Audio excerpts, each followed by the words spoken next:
Hello and welcome to Coop's Corner. I'm your host, Cooper Petagna. We have a great show planned for you today as college football always delivers, and it delivered again this weekend with exciting games. Teams like Indiana knocking off Oregon and Eugene. We'll talk about that and what it means for Curt Cignetti. But the elephant in the room is James Franklin is no longer the head coach of the Penn State Nittany Lions after 11 seasons. What does that mean for one of the best programs in the country, and where do they turn to next? It's a Big Ten show today on Coop's Corner. But first, guys, I want to make sure to remind you that you like and subscribe to the Cooper Petagna YouTube channel. You can find us at youtube.com/CoopsPetag. You can also find me on all the socials at Cooper Petagna. I am very pleased to tell you that the growth in the channel has been exponential over the last couple of weeks, and it's surpassed by far my highest expectations.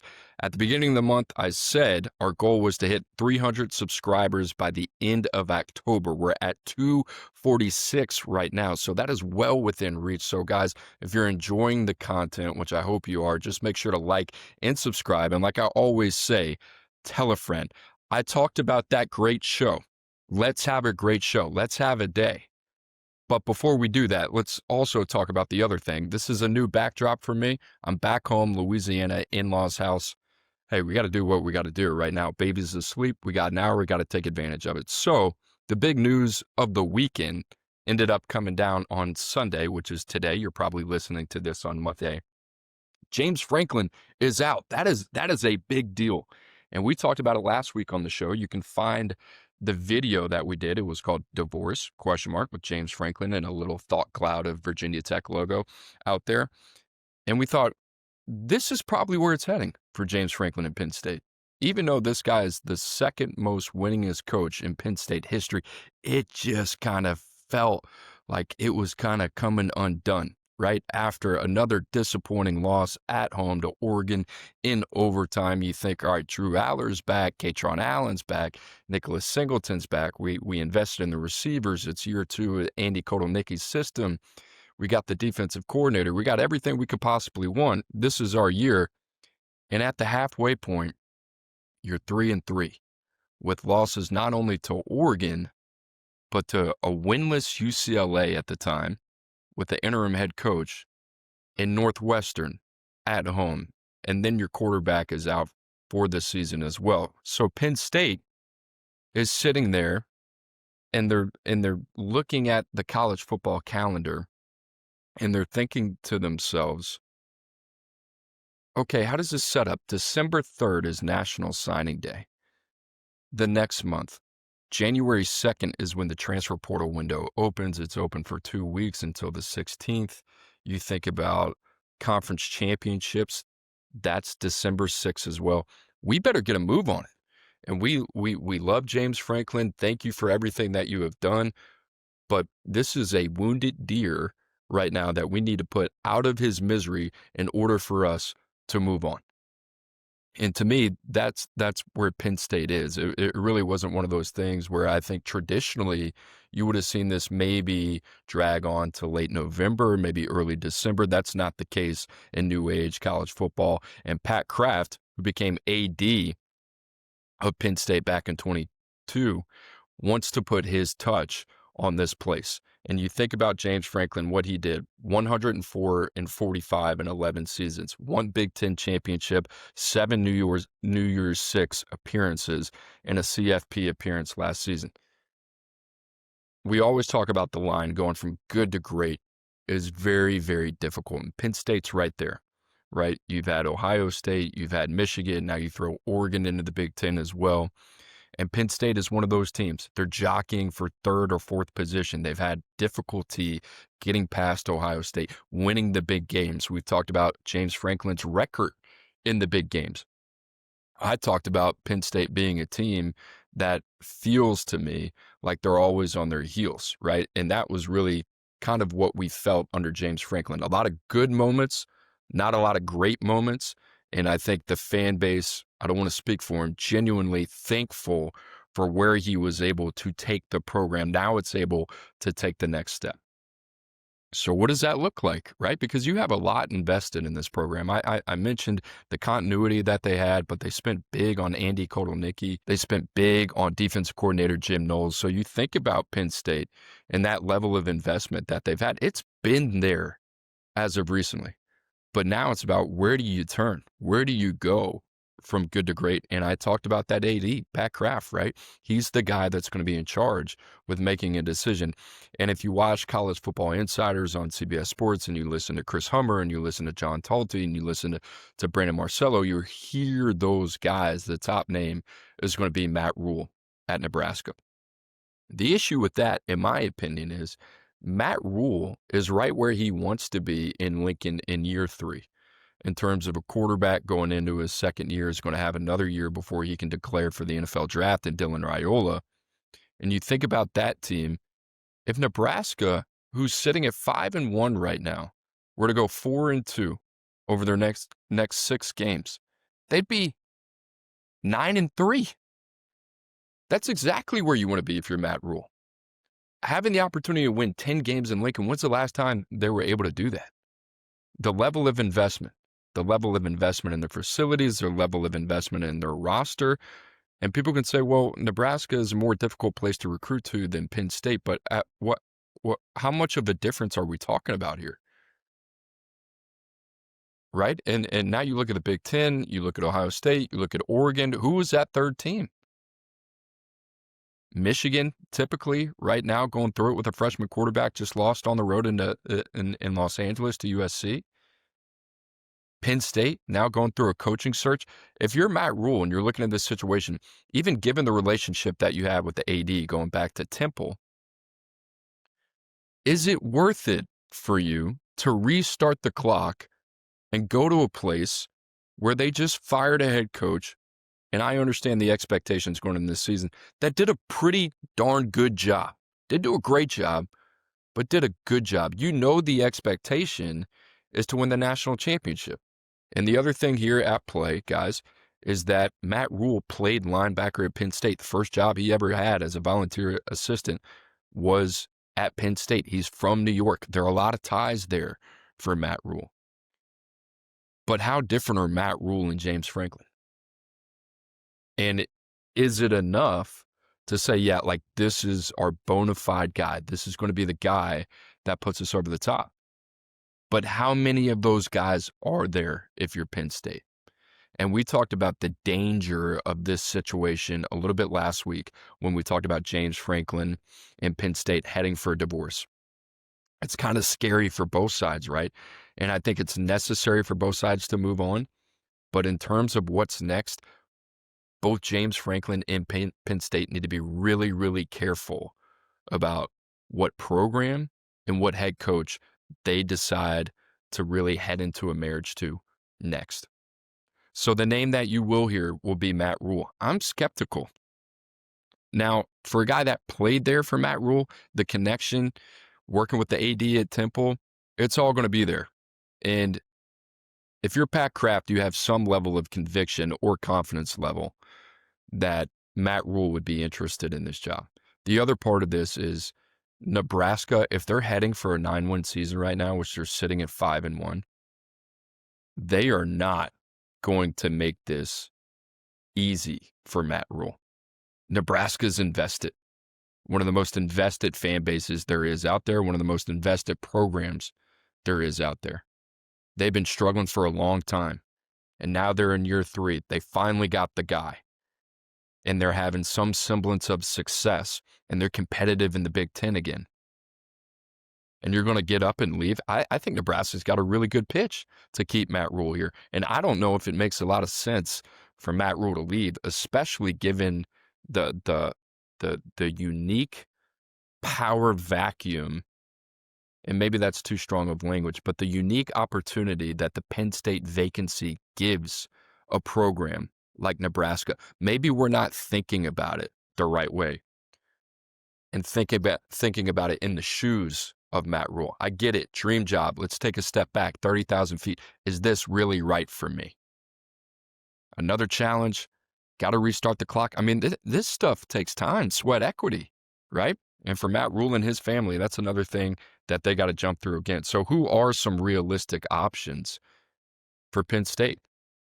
I think the name at the top of the list, obviously for a lot of people, and there's going to be a lot of it really comes down to recency bias, but you have to think about Curt Cignetti coming off the biggest win of his career at Oregon. Oregon really the gold standard for what we believe college football is becoming and what it is at this point with a head coach who's young and dynamic and gets it in Dan Lanning.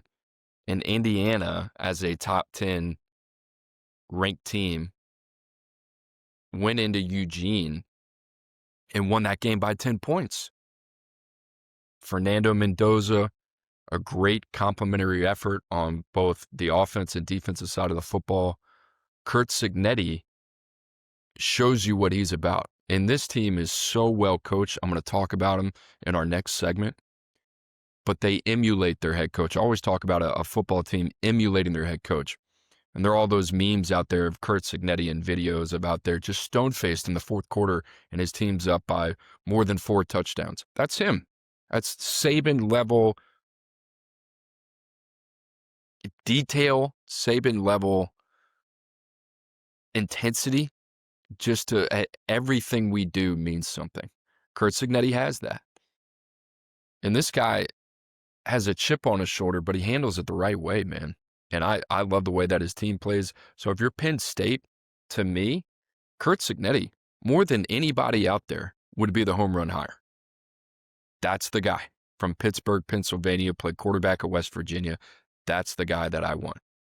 Because guess what? Penn State's talented. Oregon's talented as anybody in the country. Curt Cignetti, with almost 70% of his rosters being made up of transfers, has put together one of the most complete teams in the country at Indiana, Bloomington, Indiana, known as a basketball school for the second consecutive year as one of the best football programs in the country. That's Curt Cignetti. So if I was Penn State, that would be the guy that I would circle. Now, if you get outside the realm of Cignetti and Cignetti says, you know what, I can build something here at Indiana that I'm building already that will never be duplicated. I'm 2 years into this thing, and I have a hard time believing that there's going to be anybody else out there that is going to be able to live up to what I built here in 2 years. To go to Penn State, and now we got to thread the needle. I keep saying that. We got to thread the needle between good and great. It's not like the bottom fell out. It's like, hey, man, we're trying to win national championships. They were saying fire James Franklin after he lost to Oregon. Guy was 1 game away from winning, 1 game away from going to a national championship last year. That's where you're living. So if you're Curt Cignetti, he's probably sitting there and saying, you know what? Enticing. I love it. I know you're committed to it. I'm already getting paid $9 million a year. I'm okay. And this is where it really gets interesting for Penn State, because what happens if you miss out on Cignetti? What happens if you miss out on Rule? And I'm not saying they will. They might be in a really good spot to land either of those guys. But who's next? Right? Who are the guys? Is it Matt Campbell at Iowa State? And this is what it comes down to, like elevating the ceiling of what you already had. James Franklin was really good at a lot of things. I don't know if he was elite at one thing. So who's got that elite trait or elite traits that they have flashed as a coach that you would want to take a swing at? Matt Campbell, I think he's a good developer of talent. I think they've done a good job of talent ID and development at Iowa State. I think he's done a remarkable job of raising the ceiling and the floor of that place. I think he's gone through peaks and valleys there. He's reinvented himself. They've adjusted to the new age of college football, and you see what Iowa State can be. If I was Penn State, though, I'm not entirely comfortable with the whole picture of Matt Campbell. Kind of reminds me a lot of what we just had. So what's different out there? 2 guys that immediately come to mind for me, Matt Campbell's in this category as well. It's just different landscape. How about Brent Key at Georgia Tech?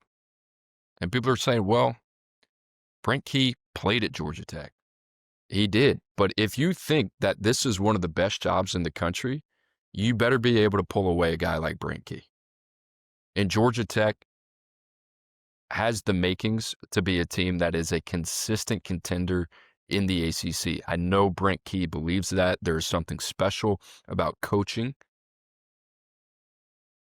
at the program that you played at as a player, but to have the opportunity to fit Brent Key's style of coaching, toughness, discipline, just a competitor want to, at a place like Penn State, that makes a lot of sense to me. And Georgia Tech, the way they're recruiting right now, the way they've used the portal, you give Brent Key those type of resources, that's a fascinating fit, right? Where's he at? What's that look like? The other guy in a very similar situation would be Clark Lee. Clark Lee's got Vandy in a position where they belong in the SEC. Like this is not just a one-off Vandy year. They played 4 quarters with Alabama. They got LSU next week. This is a team that nobody in the SEC wants to see on their schedule.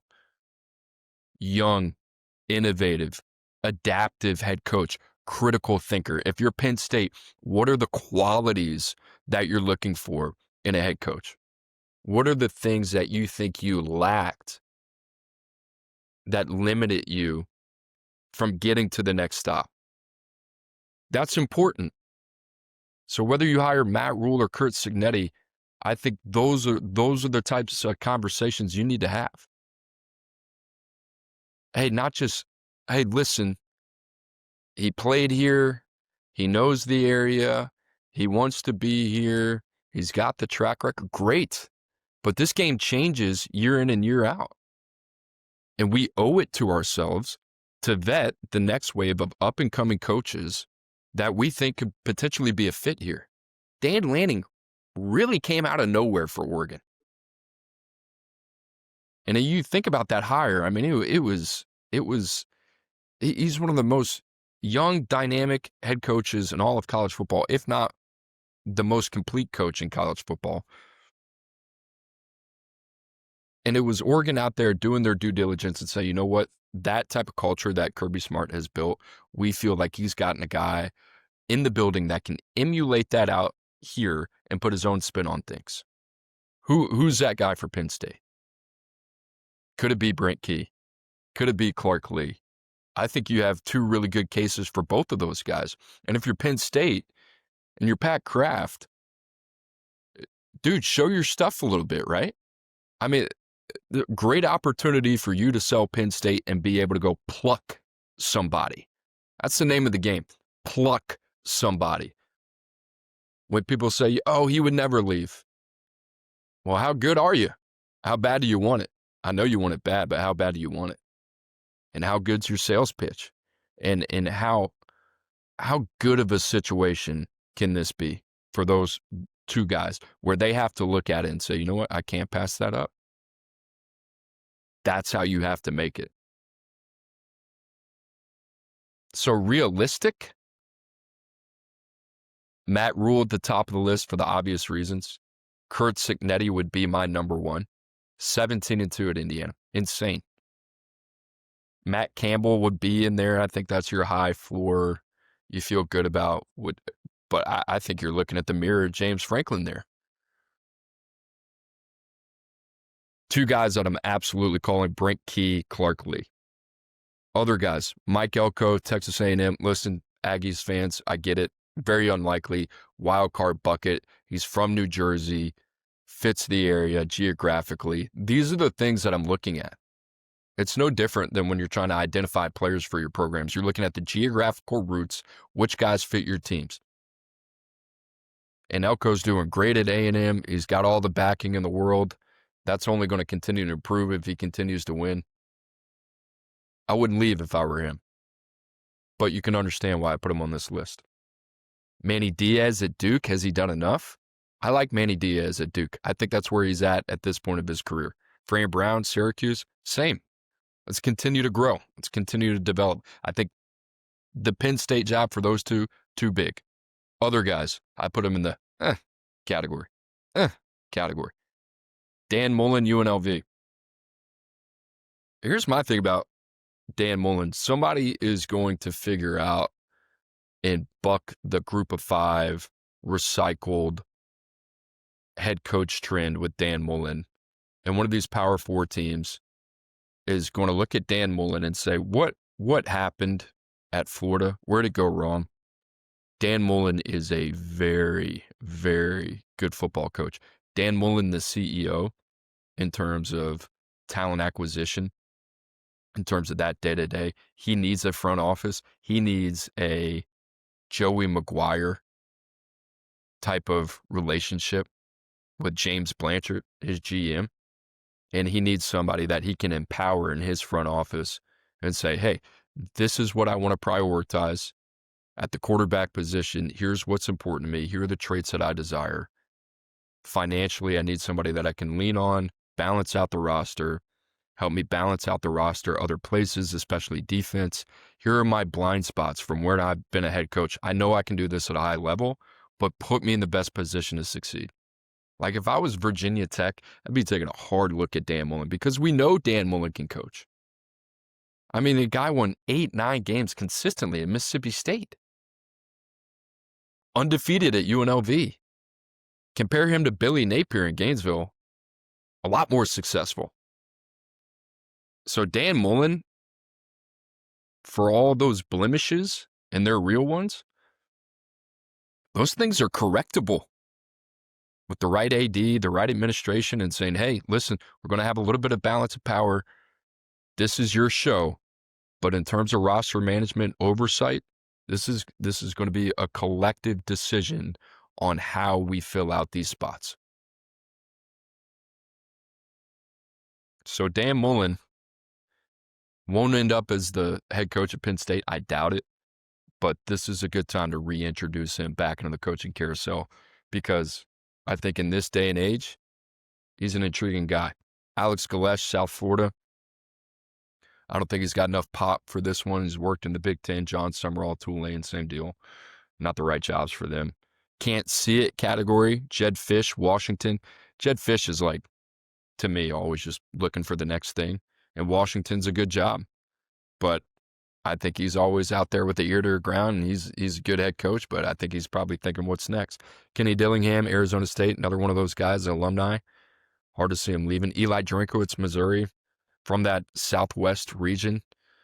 That would be an interesting one. Off the wall a little bit. And if you're Drinkowitz, it's kind of similar to what we're talking about with Cignetti. Like, why would you leave? You got that place humming.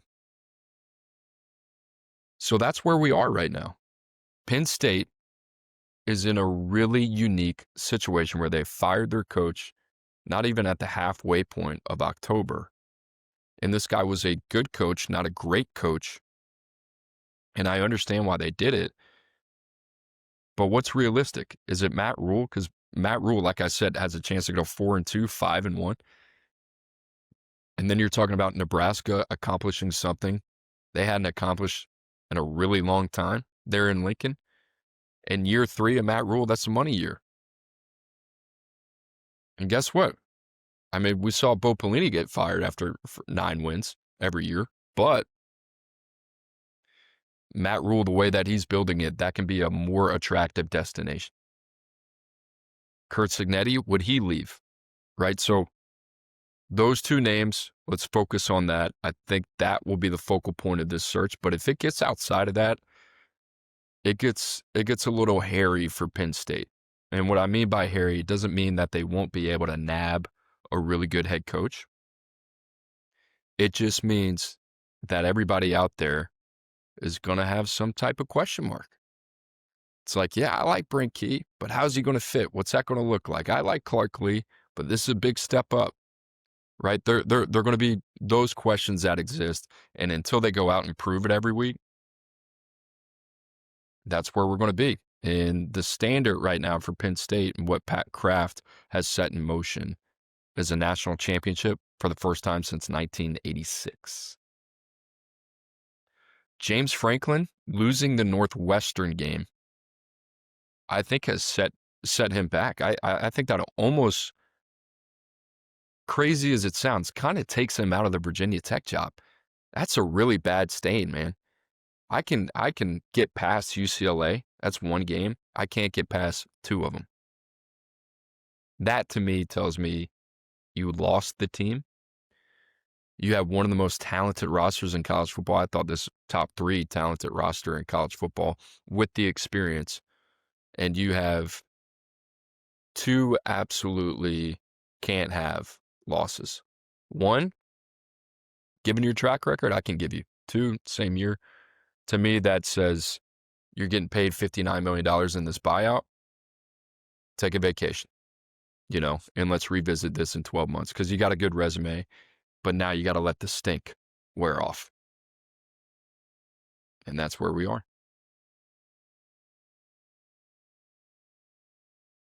That's where we are, folks. And where we are right now is at 246 subscribers on the Cooper Petagna YouTube channel. Guys, like I said, like and subscribe. And if you're listening, wherever you find your podcasts, Apple, Spotify included, also make sure to hit that subscribe button. Guess what, guys? Got an email today. It could be spam. It could very realistically not be true. But as of last hour, we are a top 200 football podcast in Denmark. Whoa.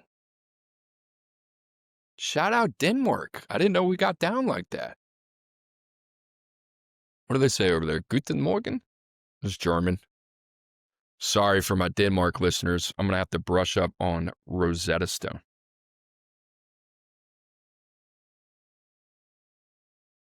Who? Indiana Hoosiers, baby. Curt Cignetti, 17-2. I just freaking said it. Let's go. You got to get fired up. It's not even an unauthentic version of me being fired up right now, because here's the thing. Oregon goes into Penn State a couple weeks ago into one of the most hostile environments in the country. They win that game in overtime.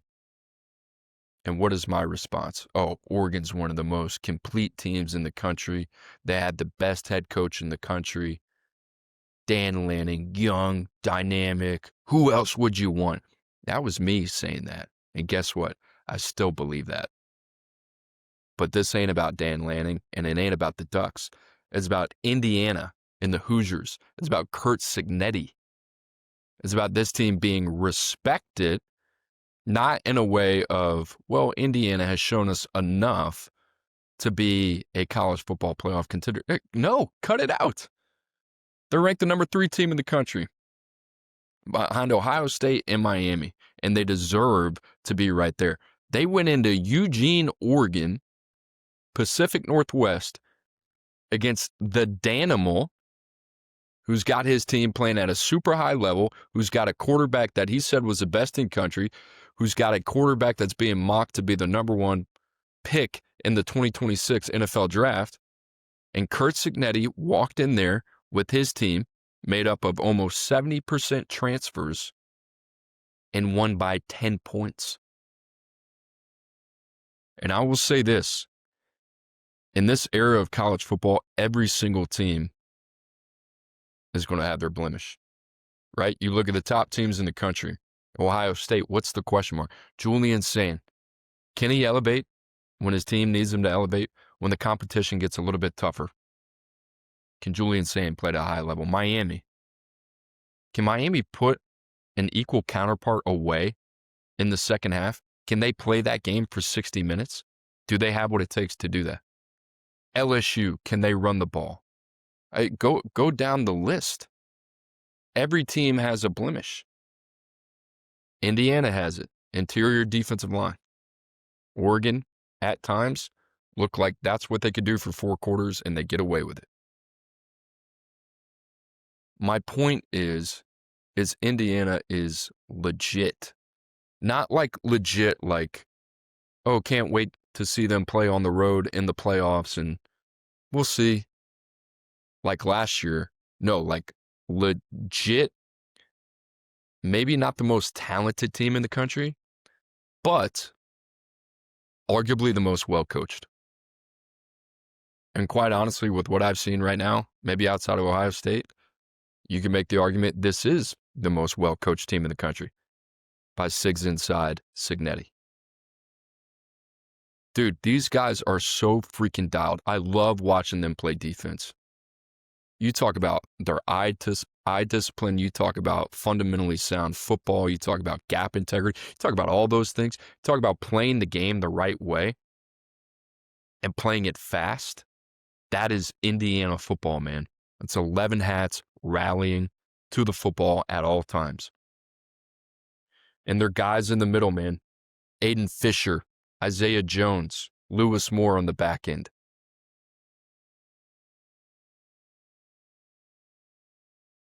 They make you earn every single yard defensively. And on top of it, what's beautiful about them, everything that they were doing from pressure looks to coverage looks, everything's in sync. They play to their personnel. They're very in tune to understanding where their vulnerabilities are and how to play to their strengths as well. And the play calling's in tune. I mean, there were times in that game where you just, okay, you feel like, all right, late in the fourth quarter, we can grasp it. Let's turn it up a little bit on Dante Moore. And they did a really good job applying pressure throughout that game. They sacked him 6 times. Dante Moore was sacked 1 time. Fewest in the country coming into this game. Indiana got to him 6. Couple of them on Dante Moore. But guess what? Those were team sacks. What I mean by that, that wasn't just a Mikhail Kamara or one of those guys on the interior making a play. Those were coverage sacks. Those were guys constantly working their tail off to make a play to get in the backfield. Indiana defensively, I love it. And offensively, they mirror that. Fernando Mendoza, you talk about the timing of which he plays, the understanding of the system that he plays in. Timing, anticipation, accuracy, ball placement, all on display. One throw he'd like to have back, that was the pick 6 to Brandon Finney. Outside of that, man, this guy is super clean. Who else would you want right now? Ty Simpson? Those two are playing the best football at the quarterback position in the country. And guess what? Dante Moore didn't play that bad. He's probably right there in that conversation. But Mendoza, you just talk about a quiet moxie going up against a talented, vaunted, very fast and athletic defensive front for Oregon, and just a quiet mind, but playing with urgency, being able to go constantly throughout the game, from his first to his second to his third progression. And guess what? Some of those third progressions are hitting your running back in space, putting them in conflict one-on-one with the linebacker, and let your guy go win. And Mendoza constantly gives his team an opportunity to win. And his understanding of situational football is very high level. And that's where he sticks out from the rest of these quarterbacks who might be more gifted than him physically, but he plays the position faster and calmer than anybody else in the country. And his experience is showing up big time for Indiana.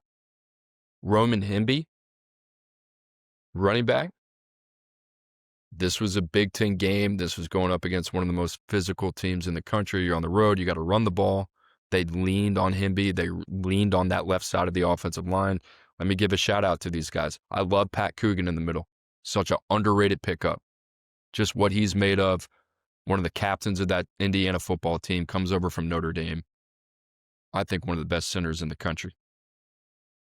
Carter Smith, left tackle. Drew Evans, left guard, been the subject of some criticism. They ran behind the left side early and often. They went to the right side a little bit later in the game, and then they came back to the left when they needed it. Won the turnover battle 2-1. I mean, like fundamentally sound football, and you got a guy at the quarterback position that can make it go and also has an opportunity to be one of the first names picked in the 2026 NFL draft.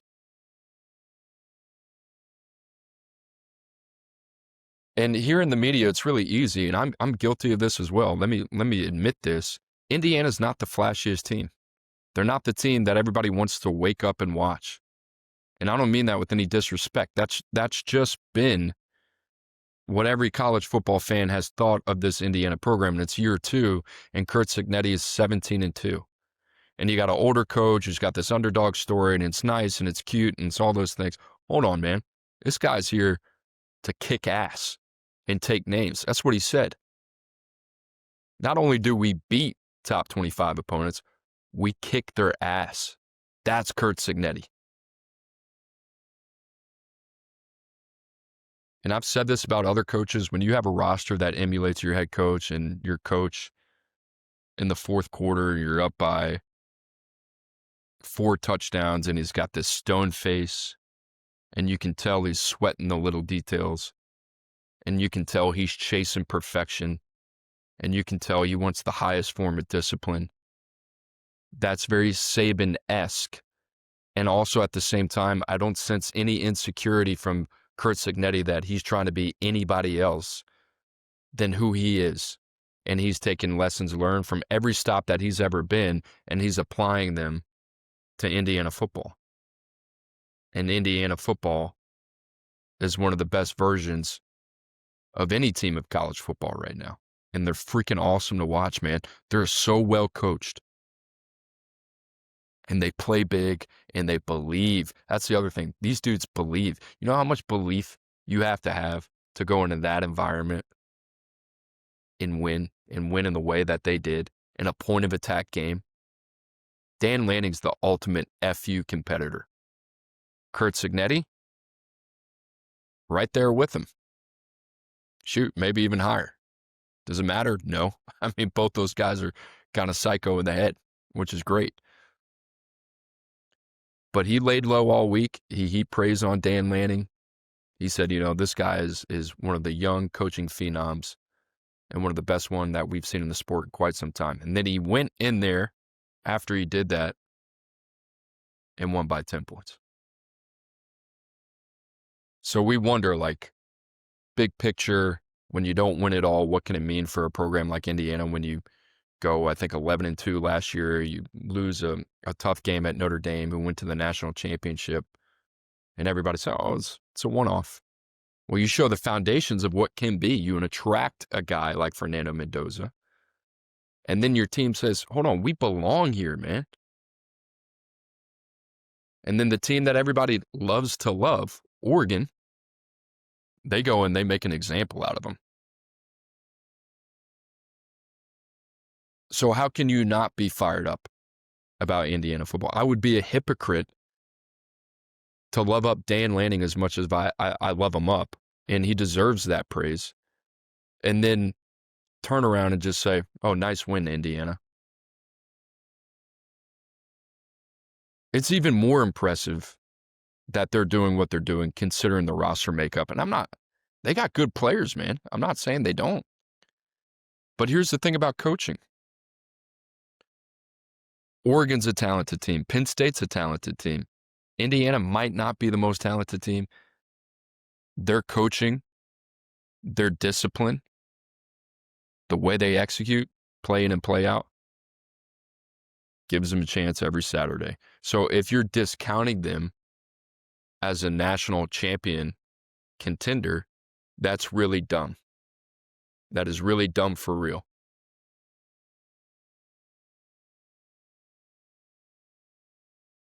Curt Cignetti, baby. Sigs inside Cignetti. Sigs inside the college football playoffs. Sigs inside the national championship. Thumbnail might be Sigs inside.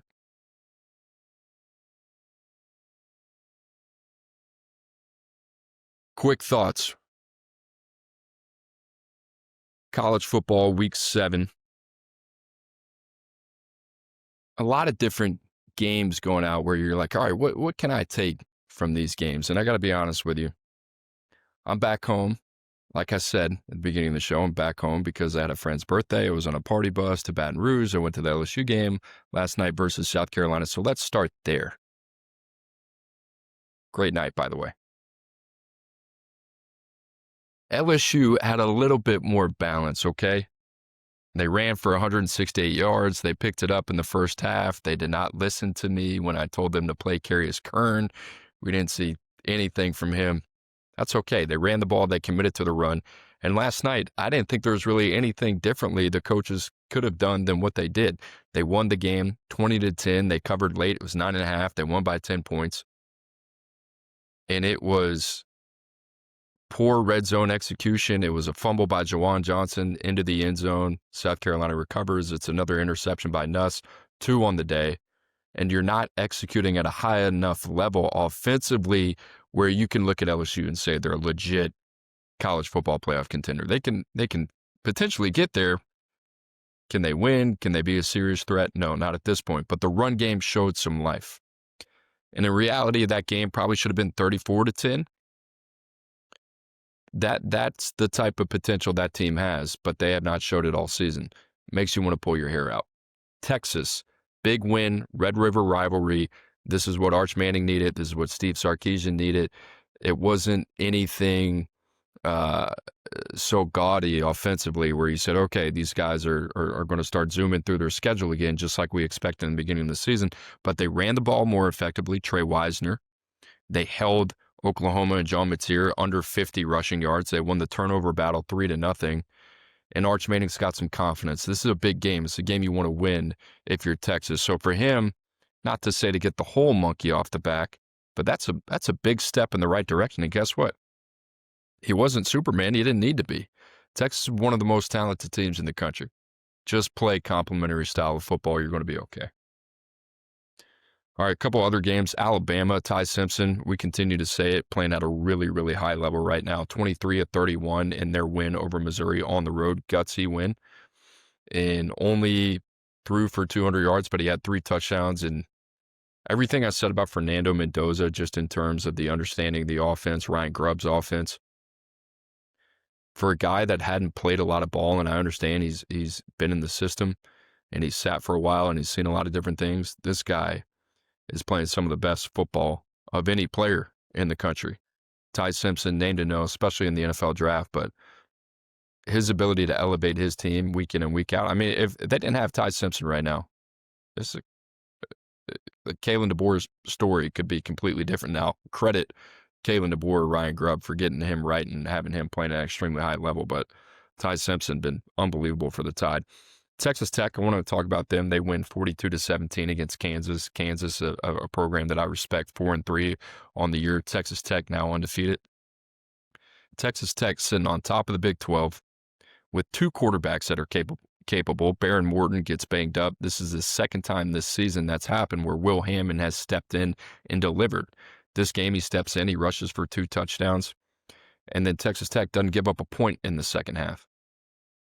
So, like, at some point, people need to start wrapping their heads around the fact that Texas Tech just went absolutely bonkers in the transfer portal, and they're extremely talented, and they have a lot of firepower offensively. They're a problem. Last one, Florida State loses to Pitt at home.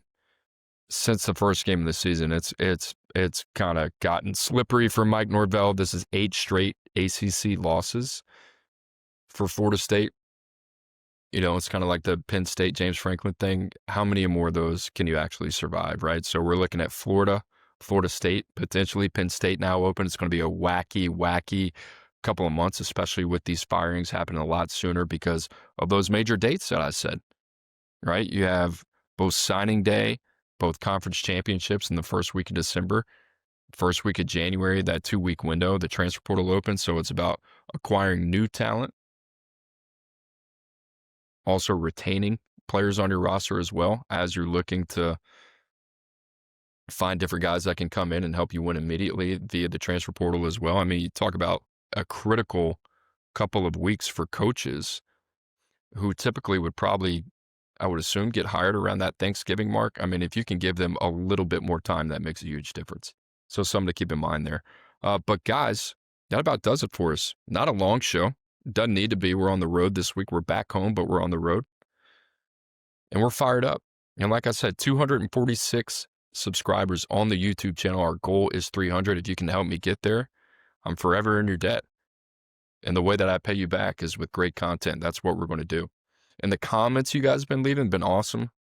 If you're listening via podcast, wherever you find your podcast, make sure to subscribe, make sure to drop a comment. If you have questions, I really want to start building towards a mailbag show. That would be great. I just need questions and I'll answer them. I'll do whatever it takes. So send those questions. Would love to get to them. And guys, once again, I mean, we're top 200 in Denmark. Life is good, baby. Life is good for the Coop's Corner. I'm going to have to learn how to say, that fires me up. In Denmark, or whatever you call it. All right, guys, I appreciate you being locked in with Coop's Corner. As always, like I said, you can find us at YouTube, youtube.com/CoopsPetag. That is the place to find us. Let's have a great week. Let's execute at a high level. Let's start rolling, baby. Stacking those days, Monday, Tuesday, Wednesday, Thursday, Friday, off at 2, driving range. Maybe indulge in a little beer at a 3:30, 4 o'clock. Or an NA, non-alcoholic, if you're not into that. You know, I get it, but you get my point. Let's have a great week. That is the point that I was trying to make, guys. I appreciate it, as always. I'll see you next time.